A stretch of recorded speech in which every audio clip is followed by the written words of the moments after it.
My name is Cassidy Farrar, and I am in my sophomore year at Missouri State University. I'm an intercultural communications major with an English minor.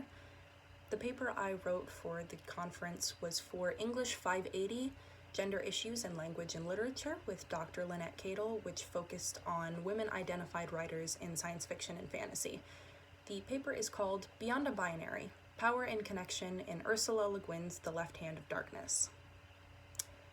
The universe Ursula Le Guin creates in her science fiction novel, The Left Hand of Darkness, is one of a culture entirely different from that of Earth, as the protagonist Guin comes to know well. Sex and gender are deeply ingrained in every human society, so much so that it dictates how groups act around one another, the opportunities and respect one is allowed, and the types of relationships that are socially acceptable. On the planet called Guin, or Winter, according to I's people, that he is visiting throughout his trade mission, this is still relatively true, in the regions he visits called Karhide and Orgorain. Yet it is true in a way that is altered from the social constructs those in this world have come to know and build culture around. In Le Guin's The Left Hand of Darkness, the lack of a gender binary shows that even when stripped of the neat little boxes in which to organize society, communication, political structure, and intimate relationships reflect a more nuanced, but still divisive and patriarchal humanity. To begin, Guinian society is not based on a sex equals gender social norm, due to the fact that the sexual physiology of its people is drastically different. Guinians reach a peak for sexual activity for a short period of time within an approximately 26-day cycle. Kemer is the name of this period in heat, and it is the only time for intercourse to take place. In all other times, Guinians are effectively sexless. Only during Kemer do they take on sexual organs that prime them for reproduction, and whether they morph into biologically female or male sex organs is determined by the partners they choose and, well, chance. Kemering and this back and forth within a sex life means there is no stigma on one sex or gender. There's no need for a sole mother role, expected to be nurturing, emotional, and submissive. There is no need for one half of the population to be left out of the political and social sphere based on only their physical representation. Guin is an outsider to the world of this, quote, ambisexuality, unquote, as Le Guin calls it in the novel. Often displeased with the androgynous nature of those in the environment, Guin makes comments on the lack of sexual structure they have.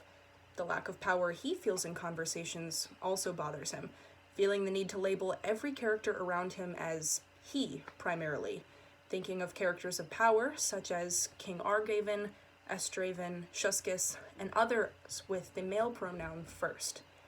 He finds feminine traits of those of power unsettling, such as the attractiveness in spite of one character named Gom, calling him, quote, handsome and detestable, unquote. In meeting with Estraven early on, he ponders, quote, was it in fact perhaps this soft, supple femininity that I disliked and distrusted in him? End quote. It is Guin's inability to pinpoint how to interact with and pigeonhole the characters around him that make him wary and distrustful. On Earth, there is order. Guin acknowledges the importance of the binary and how it directs and influences the lives of everyone in his society, stating that being born male or female is, quote, the single heaviest factor in one's life, end quote. The power distance created by the gender binary starts at baseline conversation. In an article by Connor Berkeley titled Explaining Mansplaining, about a modern term on devising the struggle of power between men and women in daily interaction, establishes the male as the dominant, more knowledgeable leader of the conversation, and the woman as the submissive follower.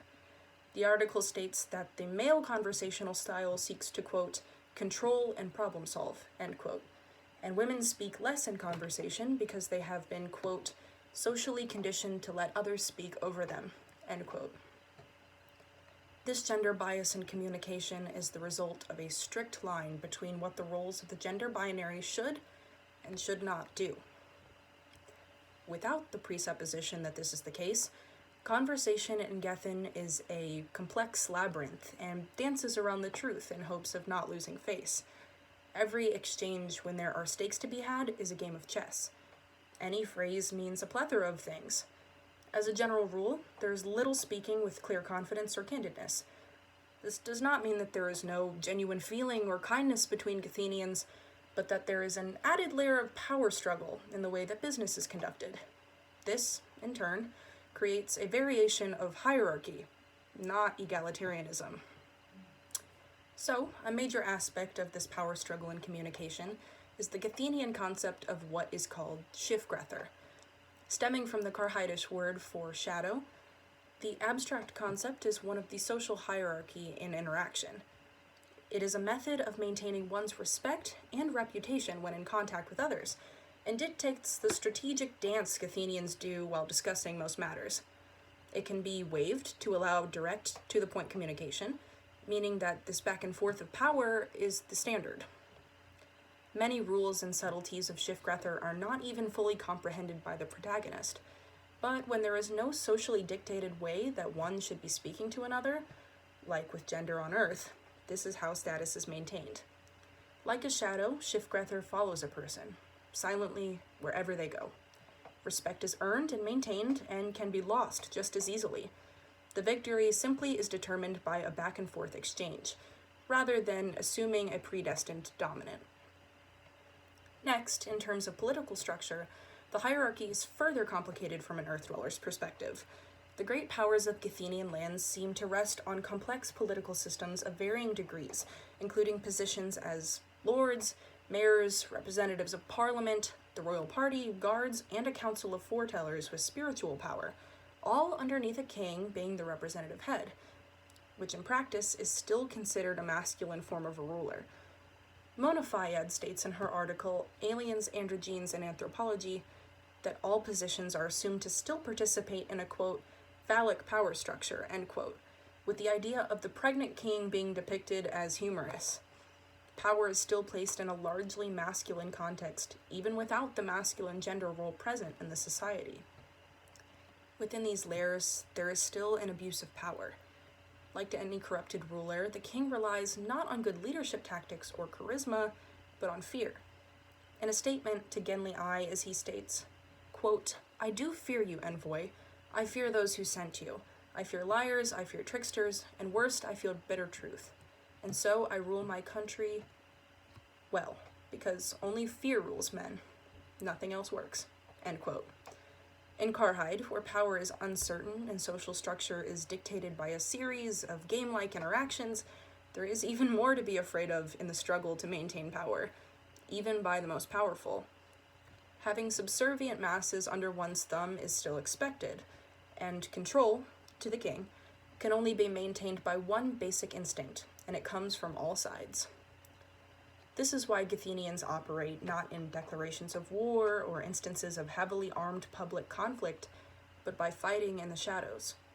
Kidnapping and banishment are common forms of punishment, all usually done in surprise and secrecy. Border skirmishes resulting in the deaths of a few are the grandest forms of tension.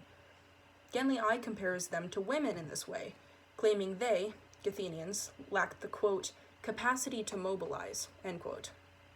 In a society with no large groups generalized simply by one trait, mobilization and movement are hard to conduct. Everyone is generally out for their own interests. This does not mean violence is absent, though.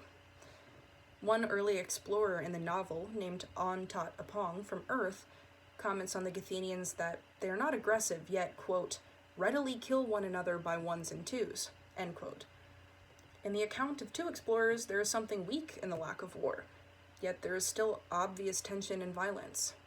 There are instances of villagers dead in raids over a border, and secret bounty missions in the night for political officials, with no one overarching common enemy to rally against, like, say, an enemy army or obvious display of privilege. There becomes less reason to join as a group to fight one large injustice. There then becomes fragmentation, loose alliances, and sparks of personal violence that are still perpetrated within Guthenian countries. The standard of cisgender, heterosexual families with 2.5 children and a white picket fence is fading more and more into the background of what the nuclear family should look like today. The expectation of a general heterosexual relationship is also being challenged by the increase in LGBT+, non-monogamous, and other diverse relationships being more acceptable. What has become more important than all of those qualifiers is connection. In 1969, during the original publication of The Left Hand of Darkness, this was not quite true of Le Guin's real Earth. In Carhide and Orgarain, this further challenged through the speculative creation of Gethenian culture. Deep bonds between people consist mostly in their experience with Kemmer there. In Gethin, it is not culturally taboo to even spend Kemmer with a sibling, though it is to vow to spend Kemmer with a sibling, which is essentially the promise of a monogamous, long-term relationship. The roles of the mother and father, male and female, are generally equally shared in relationships of Kemmer. This supposedly eliminates many of the issues of power within intimate relationships, as detailed in the brief guide to Gethin by the first exploration landing party in the novel.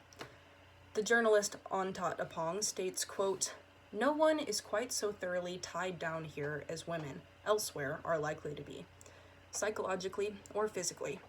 Burden and privilege are shared out pretty equally. Everyone has the same risk or run or choice to make. Therefore, no one here is quite as free as the free male anywhere else," end quote. She goes on to explain the lack of rape culture within this sexuality because there is no sexual dominance to display. The tendency to think of humanity in dual states is mostly eliminated. As the character states, quote, "One, on Gethin, is respected and judged only as a human being. It is appalling," end quote. With any relationship, once a bond of trust and attraction is made, those who vow Kemmer together develop deep love and sacrifice, as detailed in various connections.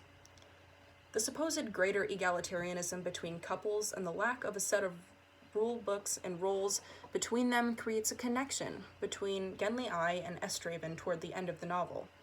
Although they never engage in Kemmer, Genly, although accustomed to heterosexual relationships on Earth, admits, quote, "A friendship between us rose. It might as well be called, now as later, love," end quote. Genly, though, throughout the novel, is an unreliable narrator. Genly did not want to open his mind, and only sees Estraven in an attractive light when they looked, quote, "soft, vulnerable, as remote as the face of a woman," end quote. Only when he is attracted to Estraven is he finally forced not to only see the masculine side of his friend. Despite his time in the society with this personal bond of trust, this does not change. Yes, in this world there are tales of successful and tragic Kemmering partnerships, but they are all discussed with male pronouns, even outside of Genly's more bigoted perspective, such as in the telling of Estraven's former Kemmer partner, Ash, and the short historical tale titled Estraven the Traitor within the book. Critic Mona Fayed argues that through this, and the assimilation of gender in this way, the novel can, quote, "be seen as a parody of the patriarchal need for the assimilation and sameness, one in which the male eye is incapable of seeing anything other than what it wishes to construct," end quote. Therefore, gender is not truly erased, but melded into a still masculine-dominated group of relationships. Despite the described lack of a gender-based hierarchy in the world of The Left Hand of Darkness, communication, politics, and violence, as well as personal relationships, are still dominated by power struggle and the influence of male-centric power. Though Le Guin's novel creates sometimes more complex versions of the structures that exist in reality of human Earth, the problems simply manifest themselves in alternate ways, or even similar ways, but layered with the idea of more equal relations. In all, the speculation of this type of world just shows that the core socialization of humanity can rarely completely change, even in otherworldly circumstances.